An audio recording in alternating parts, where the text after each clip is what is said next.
Chairman Korangi town محمد نعیم شیخ کا Korangi town کی مختلف یوزز کا دورہ۔ چیئرمین کرنگی ٹاؤن محمد نعیم شیخ نے وائس چیئرمین کرنگی ٹاؤن زیر نعمان کے ہمراہ یوسی 1 کے محمدی مسجد فیملی پارک کا دورہ کیا اور ٹی ایم سی کے افسران کو پارک کو دوبارہ سے مرمت کرنے کی ہدایت دی۔ چیئرمین کرنگی ٹاؤن محمد نعیم شیخ نے چیئرمین یوسی 11 مرتضی میمن کے ہمراہ پیڈسٹرین بیریج کی جاری کام کا جائزہ لیا اور ٹی ایم سی کے افسران کو جلد از جلد کام مکمل کرنے کی ہدایت دی۔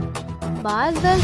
چیئرمین کرنگی ٹاؤن محمد نعیم شیخ نے پی ایس 125 کے صدر کوثر عابدی کے ہمراہ فٹ بال گراؤنڈ کا دورہ کیا اور گراؤنڈ کو اثر و تعمیر کرنے کی یقین دہانی کرائی۔ اس موقع پر نعیم شیخ کے ہمراہ town municipal commissioner Aziz ur Rahman, دینو محمود مغاز مرین جیٹ محکمہ ایم اینڈ ای سے خالد میلا، ممبر کونسل فوسل پی بی وفقل person T M C Korangi P S 96 Asad Mujahid, صدر peoples youth organization P S 95 اور political secretary to chairman T M C Korangi Waqar Lodhi اور ٹی ایم سی کے افسران اور دیگر بھی موجود تھے۔ کیمرہ مین جاوید علی راجپوت کے ساتھ ام حمنا، K92 نیوز، کراچی۔